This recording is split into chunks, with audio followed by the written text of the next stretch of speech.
नमस्कार। माउन्टेन समाचारमा स्वागत छ। म उषा काफ्ले र म खगेन्द्र विष्ट। सुरुमा अहिलेसम्मका मुख्य समाचार।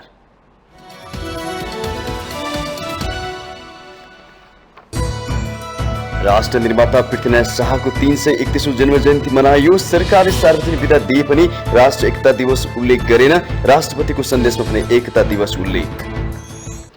युवाहरूलाई रोजगारी र राजनीतिक नियुक्तिहरूमा अधिकतम प्राथमिकता दिने प्रधानमन्त्री प्रचण्डको भनाई। प्रतिक्रियावादीहरूको घेराबन्दी तोडेर प्रधानमन्त्री बन्न सफल भएको जिकिर। संसदमा प्राप्त गरेको विश्वासको मत स्वयं प्रधानमन्त्री प्रचण्डलाई नै भारी पर्ने संकेत। कांग्रेसको समर्थनले बिझायो एमालेलाई, टकरावको कारण बन्न सक्ने। आफूलाई सर्वेसर्वा ठान्ने एमाले अध्यक्ष ओलीको पछि नलाग्न प्रधानमन्त्री प्रचण्डलाई माधव नेपालको सुझाव। संसद विघटन ठिक थियो भनेर अझ अहंकार गरिरहेको टिप्पणी। 7 प्रदेशले पायो नयाँ मुख्यमन्त्री। 4 प्रदेशमा एमाले अवसर पाउँदा माओवादीले 2 र जसपालाई 1 स्थानमा मारे बाजी। मन्त्री परिषदले पूर्णता पाउन सकेन। अमेरिका भरि घण्टौसम्म अवरुद्ध हवाई उडानको समस्यामा सुधार। आकाशमा रहेका उडानहरूलाई पनि गन्तव्यतर्फ निरन्तर बढ्न अनुमति। असर केही समय रहने। र लुम्बिनी अल स्टारले जित्यो पहिलो संस्करणको टी20 क्रिकेटको उपाधि। विराटनगर किङ्स 24 रनले पराजित। विजेता र उपविजेतालाई क्रमशः 50 र 30 लाख रुपियाँ पुरस्कार।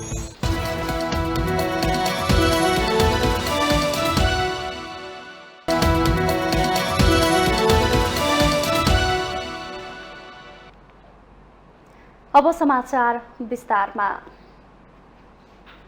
प्रत्येक वर्ष पुष 27 गते मनाइने राष्ट्र निर्माता पृथ्वीनारायण शाहको जन्म जयन्ती विविध कार्यक्रम आयोजना गरी देशभर मनाइएको छ। यस वर्ष पृथ्वीनारायण शाहको 301औं जन्म जयन्ती मनाइएको हो। विक्रम सम्वत 1779 पुष 27 गते गोरखामा राजा नरभोपाल शाह र रानी कौशल्यावतीका कोखबाट पृथ्वीनारायण शाहको जन्म भएको थियो। विक्रम सम्वत 1779 चैत 25 गते पृथ्वीनारायण शाह गोरखाको राजा हुनुभयो। त्यसअघि नेपाल 52 राज्यमा विभाजित थियो। पृथ्वीनारायण राजा भएपछि पूर्वमा टिस्टादेखि पश्चिममा चेपे नदीसम्म नेपालको सीमा विस्तार गरेको इतिहास छ। पृथ्वीनारायणको शेषपछि उत्तराधिकारीले पश्चिममा किला कागडासम्म नेपाल राज्यलाई विस्तार गरेको इतिहासमा उल्लेख छ। पृथ्वीनारायण शाहले विक्रम सम्वत 1801 मा नुवाकोट, त्यसको 25 वर्षपछि 1826 सालमा काठमाडौँ उपत्यका विजय हासिल गर्नुभयो। नेपाल उपत्यका विजय गरेपछि पृथ्वीनारायण शाहले पूर्वतिरका चौरदण्डी, विजयपुर आदि विजय गर्दै देशको सीमाना विस्तार गर्नु भएको थियो। सबै जात जाति भाषा भाषीको सहयोग लिएर नेपाल एकीकरणको सुरु गरेका शाहको सम्झनामा देशभर विभिन्न कार्यक्रम गरी 301औं जन्म जयन्ती मनाइएको हो। यस अवसरमा सरकारले सार्वजनिक बिदा दिएको छ। यसैबीच राष्ट्रपति विद्यादेवी भण्डारीले सिंहदरबार स्थित पृथ्वीनारायण शाहको शालिगमा माल्यार्पण समेत गर्नु भएको थियो।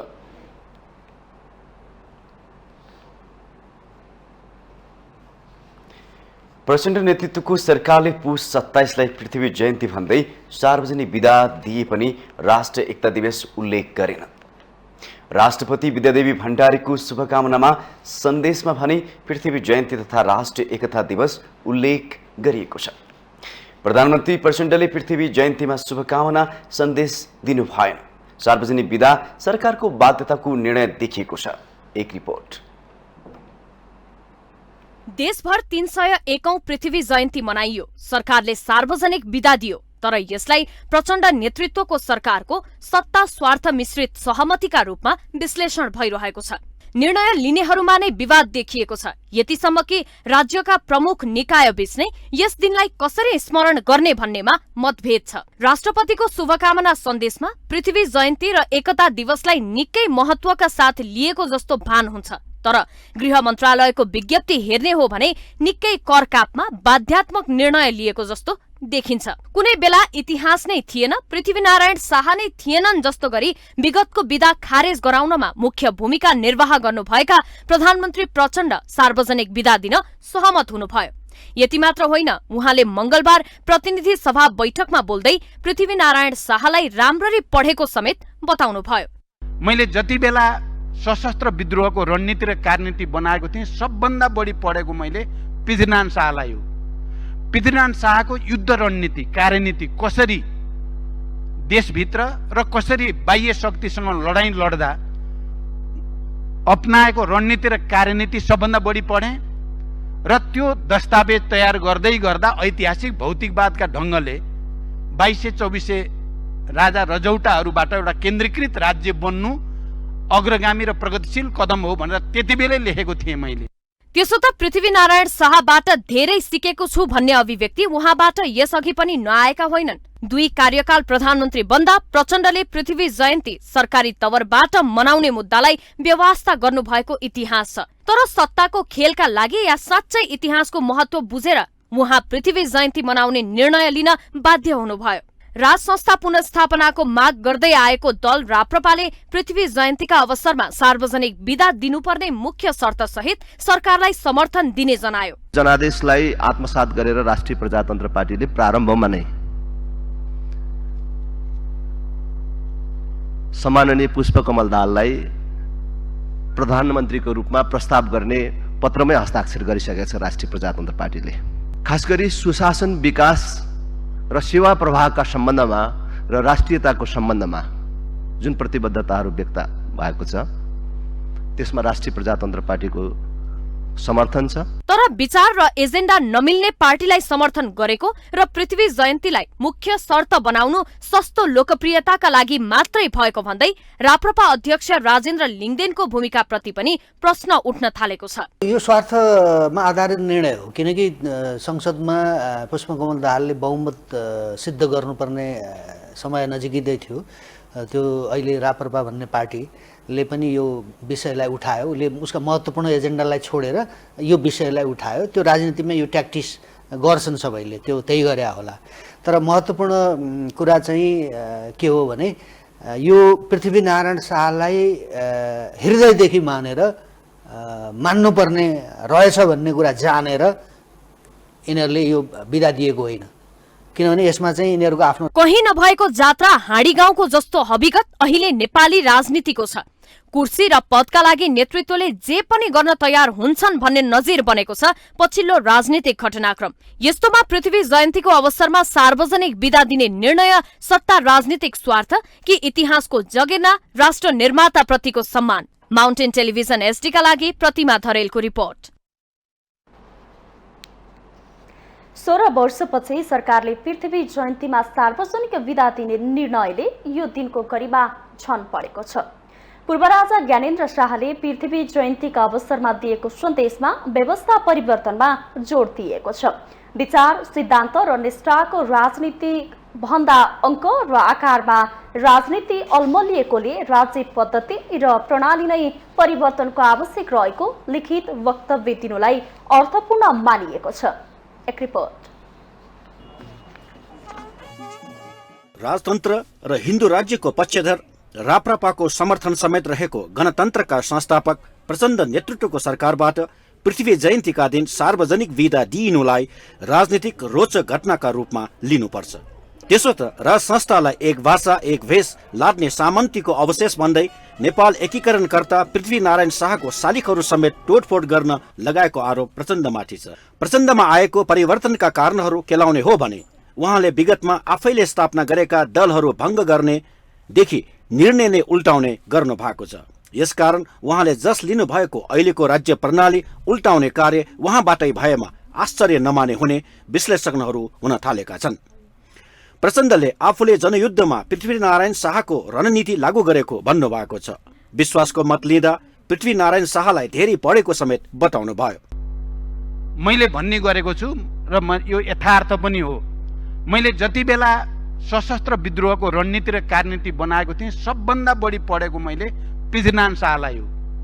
पृथ्वीनारायण शाहको युद्ध रणनीति कार्यनीति कसरी देशभित्र र कसरी बाह्य शक्तिसँग लडाईँ लड्दा अपनाएको रणनीति र कार्यनीति सबभन्दा बढी पढेँ र त्यो दस्तावेज तयार गर्दै गर्दा ऐतिहासिक भौतिकवादका ढङ्गले 2200-2400 राजा रजौटाहरूबाट एउटा केन्द्रीकृत राज्य बन्नु अग्रगामी र प्रगतिशील कदम हो भनेर त्यति बेलै लेखेको थिएँ मैले। जतिसुकै विरोधीका लागि पनि पृथ्वीनारायण शाह सानो गोर्खा राज्यका राजाबाट नेपालका एकीकरणकर्ताको रूपमा परिचित हुनुहुन्छ।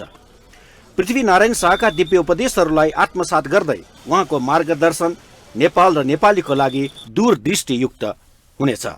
उपरान्त यो राज्य दुई ढुङ्गाको तरुल जस्तो रहेछ। सबै जातको फुलबारी हो, सबैलाई चेतना भया। यो फुलबारीका छोटा बडा चारै वर्ण 36 जातले यो असल हिन्दुस्तान हो, आफ्नो कुलको धर्म नछाड्नु। यी र यस्तै दिव्य उपदेशले पृथ्वीनारायण शाहले देशको भू राजनीति र सामाजिक व्यवस्थाबारे उल्लेख गर्नु भएको छ। आफ्ना पूर्वजलाई सम्झेर पूर्व राजा ज्ञानेन्द्र शाहले पनि देशको भू बनोट, परम्परा, संस्कृति र माटो सुहाउँदो प्रगति, मौलिक मान्यताको संरक्षणमा जोड दिनुभएको छ।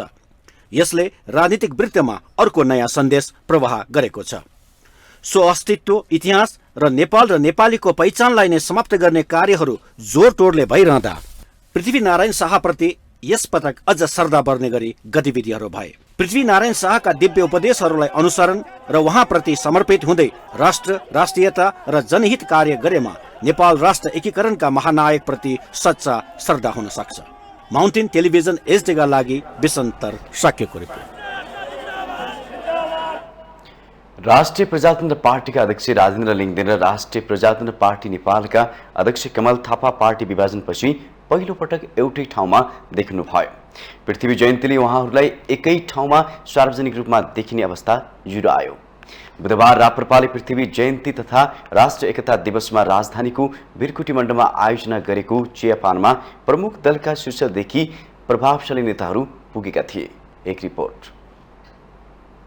राजेन्द्र लिङ्गदेनबाट पार्टी अध्यक्षमा पराजित भएपछि कमल थापाले भागवत गीताको कसम खाएर पार्टी फुटाउने कसम तोड्नु भएको थियो। त्यसपछि उहाँ आफ्नै पुरानो दल राप्रपा नेपाललाई पुनः सक्रिय गराउन पुग्नुभयो। आफ्ना पुराना मित्रसँग टाढिनु भएका थापा आज राप्रपाले आयोजना गरेको चियापानमा देखिनुभयो। उहाँ राजेन्द्र लिङ्गदेनसँग पार्टी विभाजनपछि पहिलो पटक एउटै सार्वजनिक कार्यक्रममा देखिनुभयो। राप्रपाले यसपटकको चुनावमा राष्ट्रिय पार्टी बन्ने सफलता हासिल गरेपछि सत्ताको खेलमा शर्त राखेर पृथ्वी जयन्तीमा प्रचण्ड नेतृत्वको सरकारलाई सार्वजनिक बिदा दिन बाध्य पार्यो। अर्कोतर्फ सत्ता राजनीतिमा ओजन बढाएको राप्रपाको चियापानमा दलका शीर्ष नेताहरू पनि देखिनुभयो। नेकपा एमालेका अध्यक्ष केपी शर्मा ओली, नेकपा एकीकृत समाजवादीका अध्यक्ष माधव कुमार नेपाल, राष्ट्रिय स्वतन्त्र पार्टीका अध्यक्ष रवि लामिछाने, नेपाली कांग्रेसका वरिष्ठ नेता रामचन्द्र पौडेल, नेकपा माओवादी केन्द्रका उपाध्यक्ष नारायण काजी श्रेष्ठ लगायत नेताहरू चियापानमा देखिनुभयो। उहाँहरूले पृथ्वीनारायण शाहको योगदानको खुलेर चर्चा गर्नुभयो।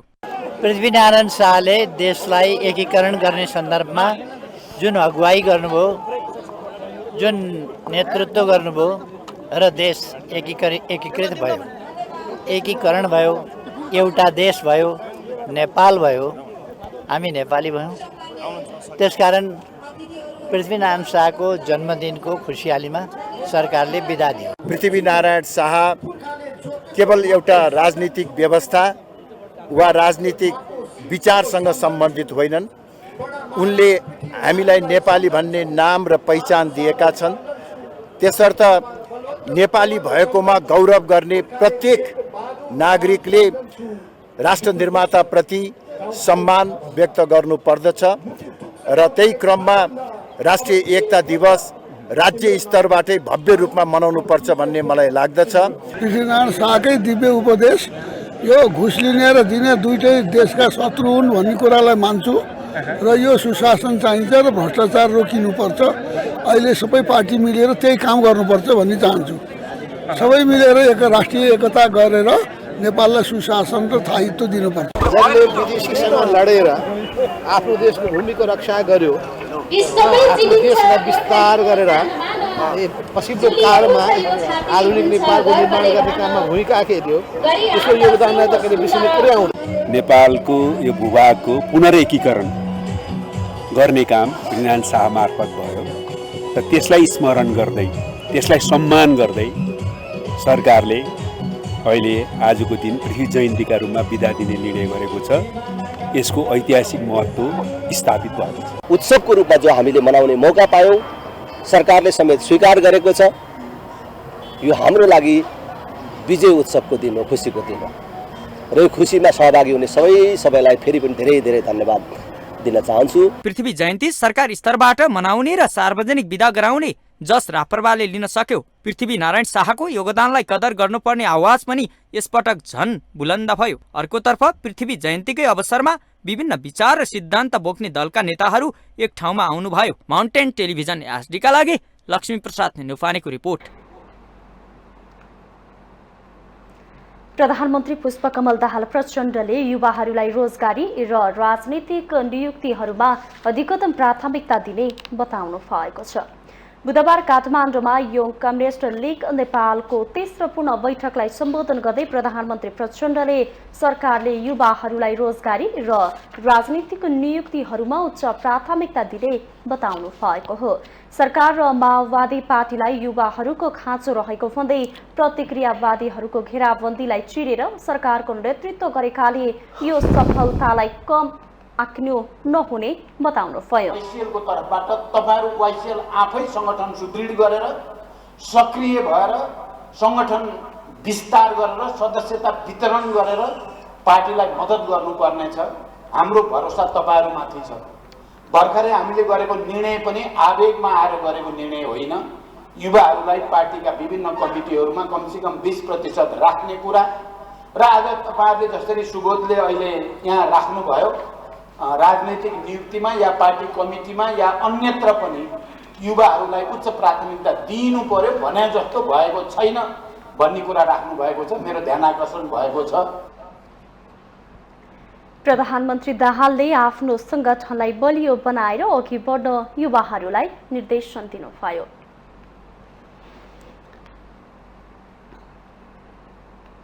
माउन्टेन समाचारमा पालो भएको छ ब्रेकको।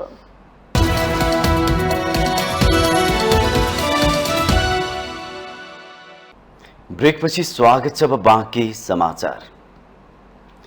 प्रधानमन्त्री प्रचण्डले प्राप्त गर्नुभएको विश्वासको मत इतिहासमै सायदै हुने खालको रह्यो। प्रधानमन्त्री नियुक्त हुँदा उहाँ स्वयंले यति भारी मतका साथ विश्वासको मत प्राप्त गर्ने कल्पना गर्नुभएको थिएन होला। तर प्रचण्डका लागि यही भारी मत भविष्यमा भारी त पर्ने होइन। एक रिपोर्ट। सरकार लगाम बिना र अधिनायकतातर्फ नबढोस् भन्ने हेतुले नेपालको संविधानले संसदमा बलियो प्रतिपक्षको परिकल्पना गरेको छ। तर यसपटकको संघीय संसद प्रतिपक्ष विहीन जस्तै भएको छ। 275 प्रतिनिधि सभा सदस्य मध्ये प्रधानमन्त्री पुष्पकमल दाहाल प्रचण्डलाई 268 सांसदले विश्वासको मत दिए। जम्मा 2 मत विपक्षमा खस्दा 5 सांसद अनुपस्थित रहे। कांग्रेसले प्रचण्डलाई समर्थन मात्र गरेन, हाइजेक भएको गठबन्धन सतहमा ल्यायौंसम्म भन्न भ्यायो। प्रचण्डले इतिहासमा सायदै हुने घटना अन्तर्गत विश्वासको मत पाए पनि हौसी हाल्नुपर्ने अवस्था भने छैन। उहाँका अगाडि चुनौतीसँगै आफूमाथिको बहुमतलाई कायम राखेर अघि बढ्नुपर्ने अवस्था छ। राजनीतिक विश्लेषक केदार खड्का प्रचण्डले पाएको विश्वासको मत अत्याधिक भए पनि लामो समय नटिक्ने तर्क गर्नुहुन्छ। एटलिस्ट 6 महिना त केही शान्त नै देखिन्छ है। अब त्यो 2 वर्ष नै यो सरकार चल्छ भन्ने चाहिँ मलाई लाग्दैन। किनभने केपी ओलीले हात जित्दिने बित्तिकै फेरि पनि हामीले संविधानको अर्को दफामा जानुपर्ने स्थिति सिर्जना हुन सक्छ र त्यसले गर्दाखेरि यो 6 महिनासम्म चाहिँ केही शान्त रूपमै नै चल्ला। तर त्यसपछि यसले अप्ठ्यारो पर्न सक्छ र यो चाहिँ संसदको केमिस्ट्री र साइन चाहिँ चाँडै भत्किने सम्भावना चाहिँ देखिन्छ। यो निरन्तरता चाहिँ हुन सक्ने सम्भावना छैन। पहिलो दल भएर पनि सरकार बाहिर पुगेको नेपाली कांग्रेसले नाटकीय रूपमा दाहाललाई समर्थन गरेपछि प्रचण्डले समाउने हाङ्गो पाउनु भएको छ। तर टेक्ने डालो भने कमजोर भएको छ। तेस्रो पटक प्रधानमन्त्री बन्नुभएका प्रचण्ड यसपटक फरक तरिकाले काम गर्ने संकल्प गरे पनि उच्च पदहरू एमाले लगायत अन्य दलहरूलाई दिनुपर्दा आफू अनुकूल काम गर्न सहज देखिँदैन। सरकार चलाउने नीति तथा कार्यक्रममा प्रधानमन्त्री प्रचण्ड प्रष्ट भए पनि राजनीतिक समीकरण र शक्ति सन्तुलनमा भने अलमलमा हुनुहुन्छ। भविष्यमा एमालेको अतिरिक्त दबाव थेक्न नपरोस् भनेर संसदको ठूलो दल कांग्रेससँग हात अगाडि बढाउँदा एमाले र कांग्रेस बीच राजनीतिक टकराव बढेको छ। प्रमुख प्रतिपक्षको बेन्चमा बसेर हामीले मतदान गरेका छौं। बारम्बार संविधानमाथि आक्रमण हुने र संविधानमाथि धावा बोल्ने काम र संसदमाथि धावा बोल्ने काम नेकपा एमालेका अध्यक्ष केपी शर्मा ओलीले गर्नुभएको थियो। हामी अहिलेको संसदलाई पनि फेरि त्यसै गरी एउटा अनिर्णयको बन्दी बनाएर फेरि संसद विघटन गर्ने खेल हुन्छ कि भन्ने अलिकता तुषारपातको गन्ध आयो, त्यो गन्धलाई अन्त्य गर्न पनि हामी जान्छौँ। सरकार बनाउन मुख्य भूमिका खेलेको एमाले देखाएको सक्रियताले प्रचण्डमाथि दबाव देखिन्छ। न्यूनतम साझा कार्यक्रम बनाउनेदेखि सार्वजनिक गर्ने बेलासम्मको एमालेको सक्रियताले प्रचण्डलाई खुलेर काम गर्न सहज देखिँदैन। हाम्रो संसदीय व्यवस्थाको एउटा सुन्दर पक्ष पनि हो र संसदको सर्वोच्चता, संविधानको सर्वोच्चता जुन भन्छौँ हामी, त्यो संविधान र संसदको सर्वोच्चताको अभ्यास भयो र यो सङ्ख्या प्रधानमन्त्रीलाई समर्थन मात्रै होइन कि प्रधानमन्त्रीका निम्ति चुनौती पनि हो, जो प्रधानमन्त्री आफैले भन्नुभएको छ। र अब संसदलाई ठिक ढङ्गले बिजनेस दिनुपर्ने, संसदका कार्यसूचीहरूलाई ठिक ढङ्गले अगाडि बढाउनु पर्ने दायित्व सरकारमा थपिएको छ र त्यसलाई सरकारले दायाँ बायाँ गर्न पाउँदैनौ भन्ने कुराको एउटा उद्घोष पनि हो। प्रधानमन्त्री प्रचण्डलाई विगतका कार्यकालभन्दा यसपटक चुनौतीपूर्ण छ। एकातर्फ 100% दलहरूको विश्वासको मतको कदर गर्नुपर्ने छ भने अर्कोतर्फ खस्किँदो अर्थतन्त्रमाथि उठाउनु छ। विश्वासको मत लिने क्रममा बिना पूर्वाग्रह सबै राजनीतिक दलसँग सहकार्य गर्ने बताए पनि प्रचण्डलाई काङ्ग्रेस र एमालेसँग सन्तुलित सम्बन्ध बनाएर सरकार सञ्चालन गर्न कठिन देखिन्छ। उहाँका सामु दुईवटा डुङ्गामा खुट्टा राखेर सत्ताको शेयर गर्ने अवस्था छैन। माउन्टेन टेलिभिजन एचडीका लागि क्यामेरामा केशव श्रेष्ठका साथमा बटुकराज गिरीको रिपोर्ट।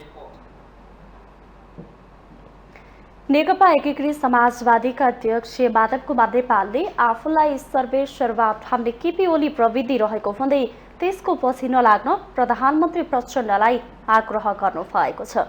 प्रतिनिधि सभा विघटन गर्न नहुने संविधानको व्यवस्थालाई अझै स्वीकार नगर्ने एमाले अध्यक्ष ओलीले आफूलाई सुप्रिमो ठान्ने गरेको उहाँको आरोप थियो। पार्टी निकट विद्यार्थी संगठन अनेराश्र ब्यूले बुधबार काठमाडौँमा आयोजना गरेको एक कार्यक्रममा अध्यक्ष नेपालले भ्रष्टाचार नियन्त्रण गर्ने, विकास निर्माणको कामलाई गति दिने आशा र अपेक्षा सहित आफ्नो पार्टीले प्रचण्डलाई 15 बुँदे शर्त सहित विश्वासको मत दिएको पनि स्पष्ट पार्नुभयो। संविधानको मूल मर्म र भावनालाई ध्यान दिएर अघि बढ्न पनि प्रधानमन्त्री प्रचण्डलाई उहाँले सचेत गराउनुभयो। संस्कृति अवलम्बन गर्नुहोला, राम्रो संस्कार अवलम्बन गर्नुभयो भने तपाईलाई असल मानिस भनिएला। भ्रष्टाचारबाट जोगिनुभयो भने तपाईँ एउटा राम्रो प्रधानमन्त्रीको कोटीमा पर्नुहोला र देशको विकासले गति लिन सक्यो भने, गति लिने काममा भूमिका खेल्नुभयो भने तपाईले इतिहासमा नाम कमाउनुहोला।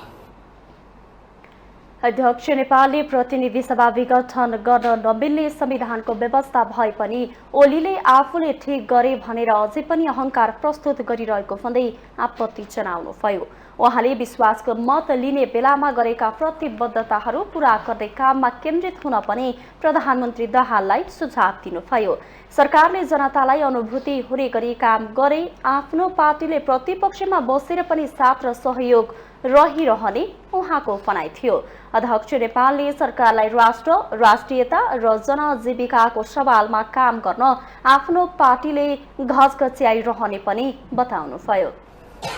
सही नीतिहरू अवलम्बन गरून्, सही विचारको आधारमा अगाडि बढुन्, संविधानको रक्षा गर्ने काम गरून्, राष्ट्रियताको रक्षा गर्ने काम गरून्, देशभक्तिको भावनालाई बुलन्द गरून्, देशको स्वाभिमानको रक्षा गरून् र यो देशलाई विदेशीहरूको क्रीडाभूमि बनाउने कुरामा सहयोगी भूमिका निर्वाह नगरून्। र त्यही कुरामा हामीले सरकारलाई घचघच्याउने हो।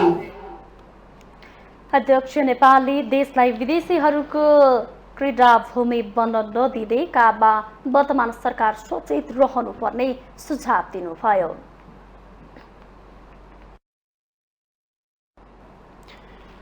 बुधबार 4 प्रदेशमा मुख्यमन्त्रीहरू नियुक्त भएसँगै 7 प्रदेशमा सरकार गठन भएको छ। 7 मध्ये 4 प्रदेशमा एमाले, 2 प्रदेशमा माओवादी केन्द्र र 1 प्रदेशमा जसपाले मुख्यमन्त्रीमा बाजी मारेका छन्। एक रिपोर्ट। मध्य प्रदेशमा जनता समाजवादी पार्टी जसपाका संसदीय दलका नेता सरोज कुमार यादव मुख्यमन्त्रीमा नियुक्त हुनुभएको छ। प्रमुख हरिशंकर मिश्रले बुधबार यादवलाई मुख्यमन्त्रीमा नियुक्त गर्नुभएको हो। केन्द्रीय सत्ता समीकरणमा रहेका दलहरूबीच मध्य प्रदेशमा जसपा र जनमत पार्टीले आलो पालो सरकारको नेतृत्व गर्ने सहमति भएको छ। यता लुम्बिनी प्रदेशमा प्रदेश प्रमुख अमित शेरचनले एमाले संसदीय दलका नेता लीला गिरीलाई मुख्यमन्त्रीमा नियुक्त गर्नुभएको छ। 87 सदस्यीय प्रदेशसभामा बहुमतका लागि 44 सीट आवश्यक रहेकोमा माओवादी केन्द्र, राप्रपा, जसपा, नागरिक उन्मुक्ति पार्टी र 2 जना स्वतन्त्र सांसद सहित गिरी 55 जनाको समर्थनमा मुख्यमन्त्री बन्नु भएको हो। गिरी अघिल्लो कार्यकालमा करिब 3 वर्ष उद्योग, पर्यटन, वन तथा वातावरण मन्त्री बन्नु भएको थियो। त्यसैगरी सुदूरपश्चिम प्रदेशमा गठबन्धनका राजेन्द्र रावल मुख्यमन्त्री बन्नु भएको छ। एमाले माओवादीले आलो पालो सरकार बनाउने सहमतिका आधारमा पहिलो कार्यकालका लागि एमालेका रावल मुख्यमन्त्री बन्नु भएको हो। यता कर्णालीमा प्रदेश प्रमुख तिलक परियारले नेकपा माओवादी केन्द्र संसदीय दलका नेता राजकुमार शर्मालाई मुख्यमन्त्रीमा नियुक्त गर्नु भएको छ।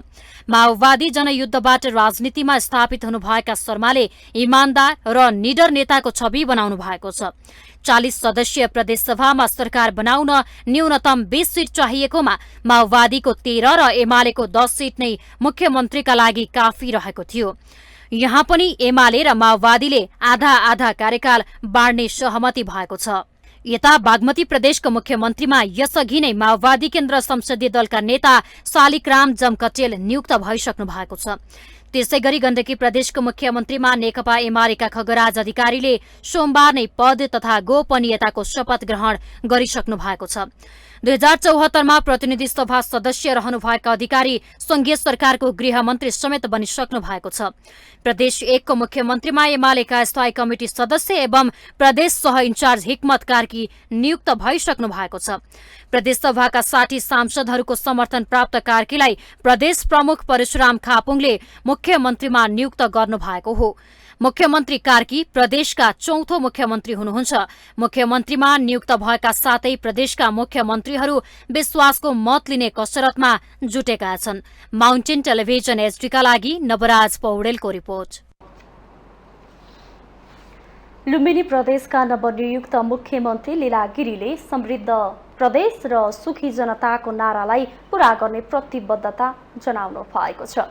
बुधबार लुम्बिनी प्रदेशको मुख्यमन्त्रीमा नियुक्त भएपछि संक्षिप्त प्रतिक्रिया दिँदै मुख्यमन्त्री गिरीले समृद्ध प्रदेश र सुखी जनताको नारालाई पूरा गर्ने प्रतिबद्धता जनाउनु भएको हो। नागरिकको जीवनस्तर राजनीतिक परिवर्तनबाट सम्बोधन गर्ने उद्देश्यले सरकारमा आएको उहाँको भनाइ थियो। प्रदेश सरकारमा धेरै मन्त्रालय भएको भन्दै आलोचना भएका बेला नवनियुक्त मुख्यमन्त्री गिरीले सानो आकारको मन्त्रीमण्डल गठन गर्ने बताउनुभयो। र आज समर्थन हुनुबाट बाहिर रहनुभएका राजनीतिक पार्टीहरूको समेत सहयोग लिएर यो प्रदेशलाई सञ्चालन गर्ने हो। हामी सबैको साझा दायित्व हो।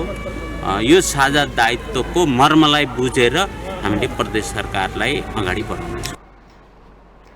सत्ता गठबन्धन सहित लोसपाका 3 र स्वतन्त्र 2 सांसद गरी गिरीलाई 58 जनाको समर्थन रहेको छ।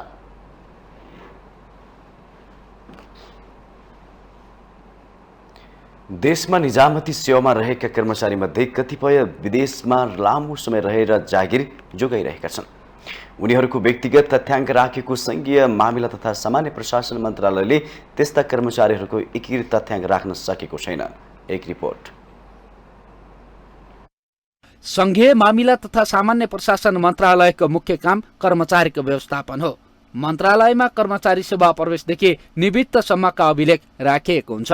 यसका लागि मन्त्रालय मार्फत रहने गरी राष्ट्रिय किताबखाना निजामती सञ्चालनमा छ। तर नेपालबाट कति निजामती कर्मचारीहरू अध्ययनका लागि कुन कुन मुलुक पुगेका छन्, कति फर्किए, कति फर्कन बाँकी छ भन्ने एकीकृत तथ्याङ्क न निजामती किताबखानासँग छ न त सामान्य प्रशासन मन्त्रालयसँग नै। इन्डिभिजुअल डकुमेन्ट देखिन्छ। यहाँले भन्नुभएको ग्रुपमा कतिवटा छ भनेर खोज्नुभयो भने त्यो देखिँदैन। त्यसो कि तपाईँको भोलिको दिनमा फेरि कतिजना असाधारण बिदा लिए भने त्यो छुट्टै हुन्छ, कतिजनाले घर बिदा लिए भने छुट्टै हुन्छ, लामो बिदा लिए हुन्छ नि त, कतिजनाले चाहिँ बेतलबी बिदा लिए भने फेरि फरक फरक बिदाको खोज्न थाल्नुभयो भने फेरि प्रत्येकको चाहिँ डेटा जसरी हामीले सम्झिन्छौँ भने त्यो एउटा एक किसिमको डेटा ब्याङ्कबाट ठ्याक्क लाएर त्यो चाहिँ यस स्क्रिनमा चाहिँ एउटा सर्ट गरेर एउटा चाहिँ यसमा चाहिँ के अरे त्यसमा एउटा विषयवस्तु सर्च गरेर सबै निकाल्छु भन्ने चाहिँ त्यसरी निस्किँदैन।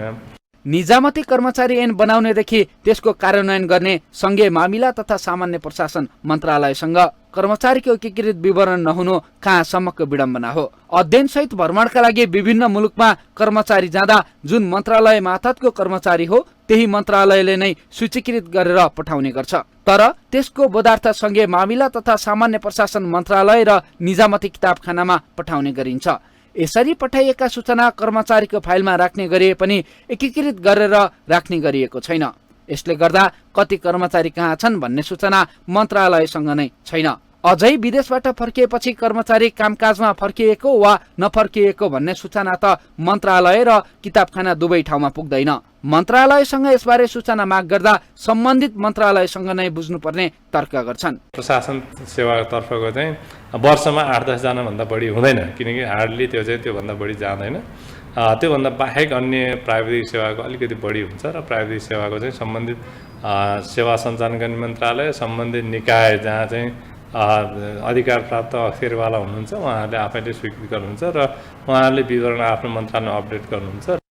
नेपालको संविधान तथा निजामती सेवा ऐन 2049 तथा नियमावली 2050 ले दिएको जिम्मेवारी बमोजिम संघीय निजामती सेवाको सञ्चालन, व्यवस्थापन तथा अभिलेख व्यवस्थापनको काम संघीय मामिला तथा सामान्य प्रशासन मन्त्रालयले गर्नुपर्छ।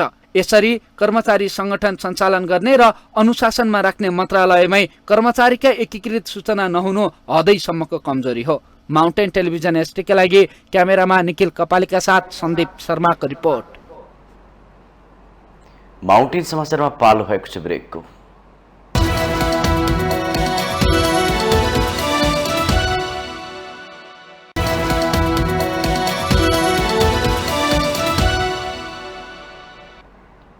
ब्रेकपछि स्वागत छ। अब बाँकी समाचार।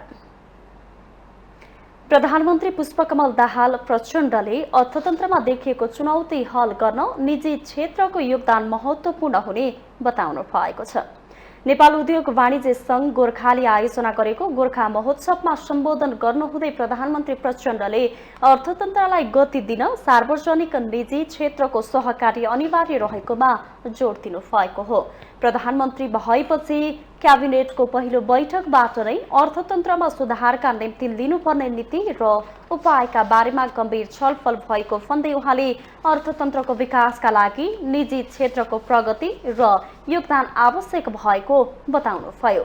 आर्थिक विकासका चुनौती हल गर्दै सामाजिक न्यायको प्रत्याभूति, सुशासन र समृद्धि हासिल गर्न संसदमा समेत प्रतिबद्धता व्यक्त गरेको उहाँले स्मरण गर्नुभयो।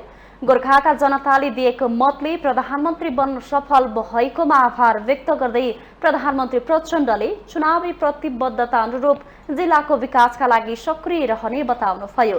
कृषिको आधुनिकीकरण, भौतिक पूर्वाधारको विकास, पर्यटन, कला संस्कृतिको संरक्षण, साना घरेलु उद्योगको प्रवर्धन र ठूला उद्योग निर्माण र बुढी गण्डकी जलविद्युत आयोजना, बेनीघाट आरूघाट लार्के सडक, पालुङटार विमानस्थल लगायतका ठूला आयोजना अघि बढाउँदै रोजगारी सिर्जना मार्फत गोर्खा जिल्लालाई सिङ्गो देशको समृद्धिका लागि नमुना जिल्ला बनाउने प्रतिबद्धता पूरा गर्न आफू लागि पर्ने उहाँको भनाइ थियो। सिङ्गो संसदको विश्वास पाएर प्रधानमन्त्री बन्न सफल भएको बताउँदै प्रधानमन्त्री प्रचण्डले संसदमा प्राप्त विश्वासले गोर्खाली जनताको समेत सम्मान भएको उल्लेख गर्नुभयो।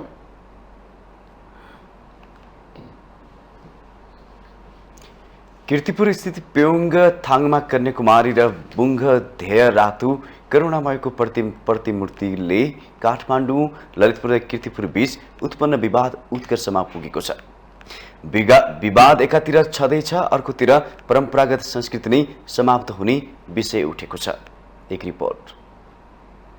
पेङ्ग थामा कन्याकुमारी र बुङ्गदेव रातो करुणामयको प्रतिमूर्ति तत्काल नहटाए 1600 वर्ष पुरानो प्रसाद तथा फूल दिने परम्पराको औचित्य समाप्त हुने बताउनुहुन्छ बुङ्गमतीका हयग्रीव भैरवनाथ तथा 32 पानेजु संघका अध्यक्ष यज्ञरत्न शाक्य। कीर्तिपुरकी कन्याकुमारी र रातो मचिन्द्रनाथको मूर्ति स्थापना नगर्न संघले अपिल गर्दा गर्दै मूर्ति स्थापना गरी जिउँदो सम्पदालाई मासेकोमा कपिराइटको मुद्दा र परम्परालाई तोड्ने दुई विकल्प मात्र रहेको उहाँको भनाइ छ। शाक्य रातो मचिन्द्रनाथलाई कीर्तिपुरको ज्वाइँ भन्ने कथा नै गलत भएको दावी गर्नुहुन्छ।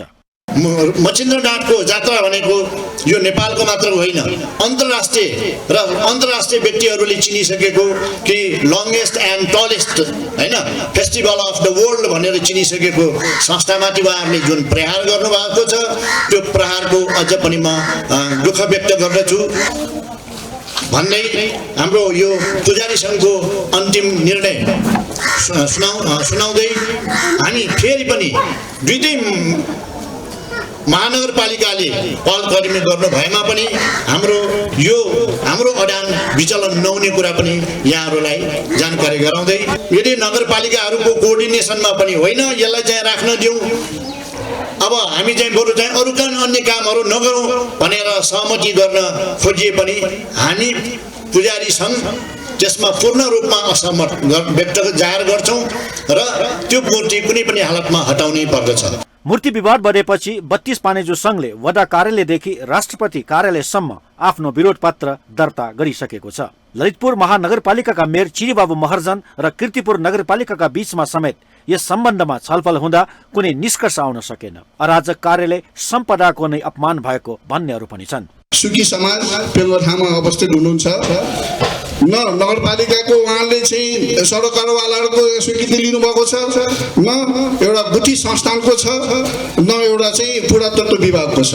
यो जुन हिसाबले एउटा चाहिँ समूहले यत्रो कामहरू जुन गर्नुभयो त्यो एउटा यो हामी सबै एउटा यो नेपाल मण्डललाई मात्र होइन कि सम्पूर्णलाई एउटा खेद प्रकट गर्ने कुराहरू छ। यत्रो ठुलो कुराहरू जो 1600 वर्ष अगाडिसम्म भएको छैन, यहाँ अहिले विज्ञप्तिमा भइसकेको छ। 1600 वर्षसम्म अब राख्नुपर्ने अवस्था थिएन, किन राख्नु पर्यो त? यो कुराहरू राख्नु हुँदैन भन्ने कुरा नै मेरो पनि यो धार्मिक आस्थालाई यसले आँच पुर्याउँछ। हाम्रो यो ऐतिहासिक र सांस्कृतिक सामाजिक एउटा चाहिँ जुन हिसाबले चल्दै आएको परम्परा हो। कीर्तिपुरको किंवदन्ती अनुसार कीर्तिपुरकी एक सुन्दर ज्यापू समाजकी चेली र लोक कल्याणकारी करुणामय बीचको प्रेम भएको थियो। अन्ततः हरेक वर्षको रातो मचिन्द्रनाथ जात्राको बेला जात्रा सम्पन्न गर्न किपु पेङ्गथामा गएर भेट्ने र प्रेमिकाले चढाएको फूल लिएर मात्र जात्रा अगाडि बढाउने शर्त हुन्छ। सो प्रेमीलाई आजसम्म याक मिसा उपनामले पुकार्ने चलन या परम्परा रहेको नै छ। सो प्रेम कथालाई जीवन्त दिने भन्दै गच्छ समाजबाट काठमाडौँ महानगरपालिकाको 17 लाखको बजेटबाट करुणामय र कन्याकुमारीको निर्माण गरिएको थियो। उक्त प्रतिमालाई मङ्सिर 15 गते कीर्तिपुर 2 पेङ्गथामा स्थापना गरिएको थियो। यस बारेमा बुझ्न खोज्दा सहमतिको प्रयास भइरहेको भन्दै कीर्तिपुर 2 पेङ्गथा गच्छेसुकी समाजका अध्यक्ष रामकुमारी महर्जन बोल्न चाहनु भएन। ललितपुर कीर्तिपुरको बीचमा विवाद सिर्जना हुने अहिलेको घटनाक्रमले धर्म संस्कृति परम्पराको विनाश मात्र गराउनेछ। कसैको जित वा हारको विषय होइन, समग्र धर्म संस्कृति परम्पराको हार जितको कुरा हो। त्यसैले यस विवादलाई सम्बन्धित पक्षहरू मिलेर तत्काल समाधान गर्नु आवश्यक रहेको छ। माउन्टेन टेलिभिजन एचडीका लागि क्यामेरामा केशव श्रेष्ठका साथ विसन्तर साक्यको रिपोर्ट। हुसु र शीतलहरका कारण नेपालगञ्ज विमानस्थलबाट पहाडी भेगमा हुने दैनिक उडान प्रभावित बन्न थालेका छन्। नेपालगञ्ज विमानस्थलबाट पहाडी भेगमा हुने उडानहरू ढिलो र स्थगित हुने गरेका हुन्।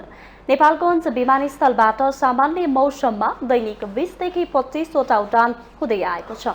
विमानस्थलबाट काठमाडौँ, पोखरा लगायत विभिन्न पहाडी जिल्ला हुम्ला, जुम्ला, मुगु, बाजुरा, रुकुम जिल्लामा पनि उडान हुँदै आएको छ। अहिले हुसु र शीतलहरका कारण विमानस्थलबाट हुने उडान प्रभावित हुँदै आएको नेपालगञ्ज नागरिक उड्डयन प्राधिकरणका प्रमुख सुरेश प्रसाद खनालले बताउनुभयो। बिहान हुने उडान मौसम खराबीका कारण 2 देखि 3 घण्टा ढिलो हुने गरेको उहाँको भनाइ छ। पहाडतिरको पेसेन्जरहरूको चाप कम भएको हुँदाखेरि खासै टर्मिनलमा भिडभाड नहुने ओर्ने देखिएको भए तापनि यो कार्गो फ्लाइटहरू मात्र भएको छ अहिले पहाडतिरको हकमा। र दिनमा एकाध चाहिँ वायु सेवाहरूले चाहिँ सेड्युल फ्लाइट चाहिँ गरेका छन्। त्यो के भने पेसेन्जर भएको खण्डमा पेसेन्जर फ्लाइट गर्थे, नभएको हुँदाखेरि उनीहरूले कार्गो फ्लाइट गरिरहेछ। र चिसोका कारणले पहाडी भेगका मानिसहरू धेरै कम मात्रामा जहाजबाट यात्रा गरिरहेको प्रमुख खनालले बताउनुभयो। उहाँले जहाजमा मानिसहरू यात्रा कम गर्न नेपाली थालेपछि विमानस्थलबाट एयरलाइन्सले काग्रो गरिरहेको उल्लेख गर्नुभयो। तर ढिलो चाँडो फ्लाइट चाहिँ भएकै छन् अनि एक दिन चाहिँ तपाईँको यो पुसको 19 गते चाहिँ कुनै पनि फ्लाइट हुन सकेन।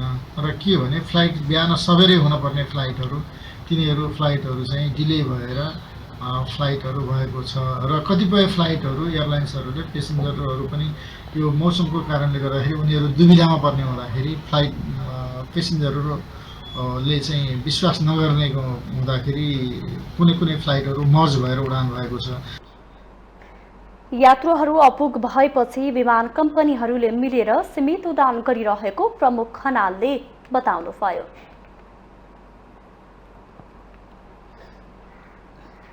माघी पर्वको अवसरमा थारू राष्ट्रिय माघी महोत्सव हुने भएको छ।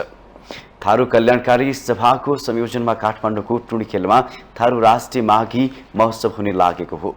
पुस 30 गते र माघ 1 गते महोत्सव हुने मूल आयोजक समितिले जानकारी दिएको छ। माघी पर्वलाई राष्ट्रिय तथा अन्तर्राष्ट्रिय स्तरमा प्रचार प्रसार गरी थारू संस्कृतिको संरक्षण संवर्धन र प्रवर्धन गर्ने उद्देश्यका साथ महोत्सव गर्न लागेको आयोजकले जनाएको छ। महोत्सवको प्रधानमन्त्री पुष्पकमल दाहालले उद्घाटन गर्ने तय भएको मूल आयोजक समितिका सदस्य कानुनलाल चौधरीले जानकारी दिनुभयो। अदालती प्रक्रियाबाट झनै जटिल बनाउँदै फसाएको अवस्था छ। यसर्थ यस वर्ष पनि थारू माघी पर्वलाई हामीले काठमाडौँ उपत्यका सहित देशव्यापी रूपमा आन्दोलनको रूपमा मनाउन गइरहेका छौँ। थारू संस्कृतिको संरक्षण संवर्धन र प्रवर्धनमा हाम्रो अभियान न्याय समानता अधिकारका लागि हाम्रो आन्दोलन भन्ने मूल नाराका साथ नेपाल सरकारका सम्माननीय प्रधानमन्त्री पुष्पकमल दाहाल प्रचण्डको प्रमुख आतिथ्यतामा भव्य रूपले माघ 1 गते मध्याह 12 बजे टुँडीखेलमा भव्य समुद्घाटन समारोह हुनेछ। महोत्सवमा 100 बढी स्टल रहने जनाइएको छ।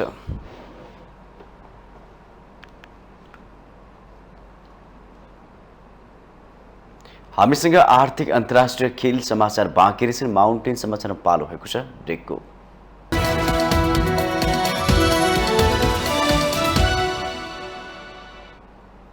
ब्रेकपछि स्वागत छ। अब पालो आर्थिक समाचारको।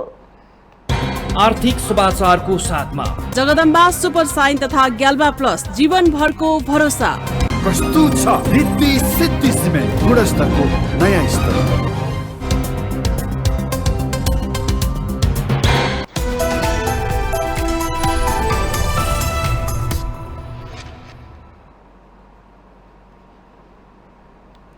विश्व बैंकले अर्थतन्त्रमा गहिरो मन्दी देखिने प्रक्षेपण गरेको छ।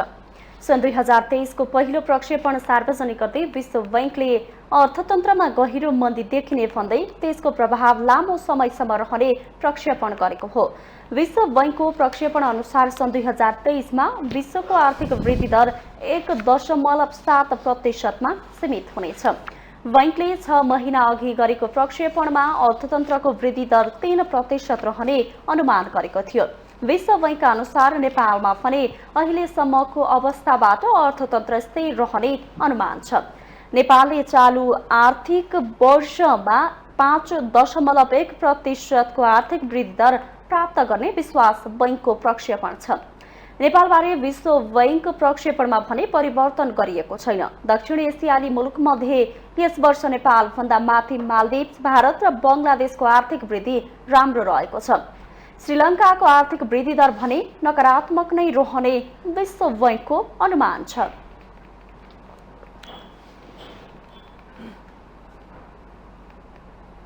अब पालो अन्तर्राष्ट्रिय समाचारको।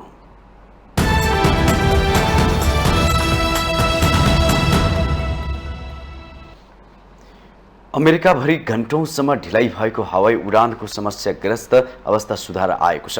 अमेरिकी संघीय उड्डयन प्रशासन FAA ले घण्टौँसम्म अवरुद्ध हवाई उडान सामान्य अवस्थामा आएको जानकारी दिएको अन्तर्राष्ट्रिय सञ्चार माध्यमहरूले जनाएका छन्। उडानका मार्गमा आउन सक्ने सम्भावित खतराबारे पाइलटहरूलाई सूचना दिने प्रणालीमा अचानक खराबी देखिएपछि अमेरिकाभरि घण्टौँसम्म हवाई उडान अवरुद्ध भएको थियो। FAA ले अझै पनि समस्याको निरन्तर छानबिन भइरहेको भन्दै उडानहरू पुनः सञ्चालनमा आउने समय पनि तोकिसकेको छ। पहिले आकाशमा रहेका उडानहरूलाई पनि आफ्नो गन्तव्यतिर निरन्तर बढ्ने अनुमति दिइसकेको छ। घण्टौँसम्म रोकिएका उडानका कारण पहिलेकै अवस्थामा पुनः केही समय लाग्ने बताइएको छ। प्रतीक्षामा रहेका थुप्रै उडानका समस्यालाई सम्बोधन गर्ने क्रममा स्थानीय निकायहरूले जमिनमै विमानलाई ढिलाइ गर्ने कार्यक्रम लागू गरेका छन्। अमेरिकी राष्ट्रपति जो बाइडेनलाई उडान समस्याबारे जानकारी गराइसकेको छ।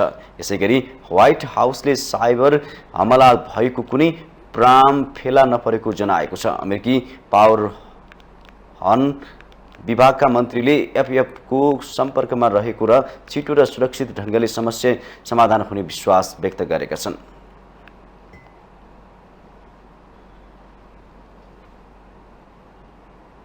अब पालो खेल समाचारको।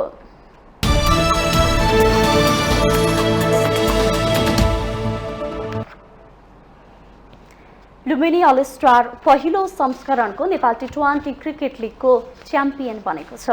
टियु क्रिकेट मैदानमा बुधबार विराटनगर सुपर किङ्सलाई 24 रनले हराउँदै लुम्बिनीले उपाधि कब्जा गरेको हो। लुम्बिनीले दिएको 134 रनको लक्ष्य पछ्याएको विराटनगरले 20 ओभरमा 8 विकेट गुमाएर 109 रन मात्र बनाउन सक्यो।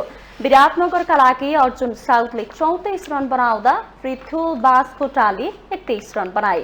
हुसेन तलतले 13 रन बनाउँदा अन्डेले दोहोरो अङ्कको रन बनाउन सकेनन्।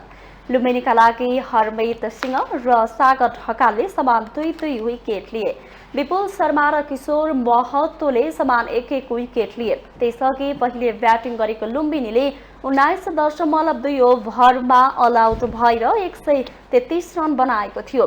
लुम्बिनीका लागि लाहिरू मिलन थाले 28 बलमा 41 रन तथा हरमित सिंहले 30 रन बनाए। कप्तान दिपेन्द्र सिंह ऐरीले 20 तथा ईशान पाण्डेले 18 रन बनाए।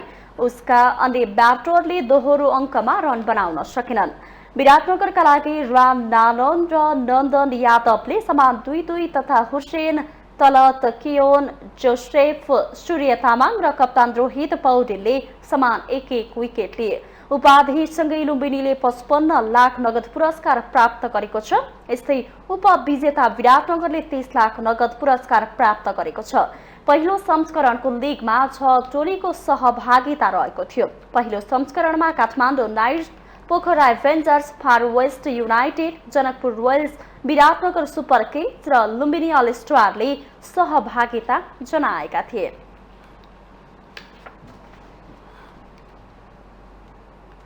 माउन्टेन समाचारमा पालो भएको छ अर्को ब्रेकको।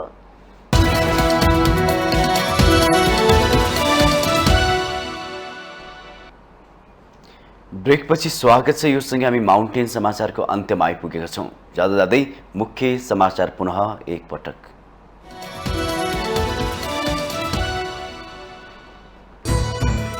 राष्ट्रिय निर्माता पृथ्वीनारायण शाहको 331औं जन्म जयन्ती मनाइयो।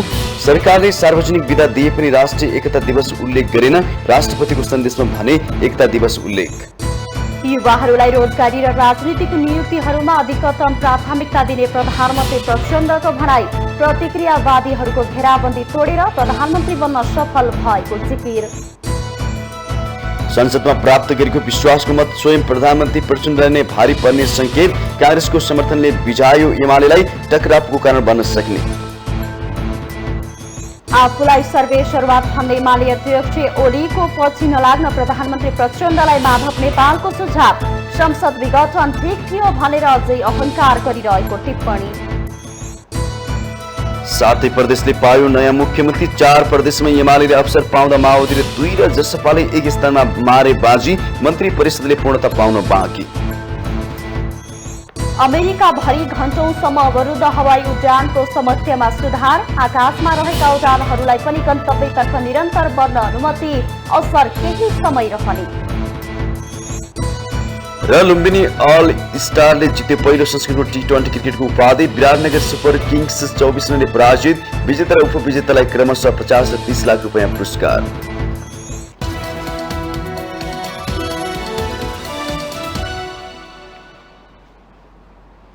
माउन्टेन समाचार अहिलेलाई सकियो। सत्य, तथ्य र निष्पक्ष समाचारका लागि माउन्टेन टेलिभिजन एप हेर्दै रहनुहोला।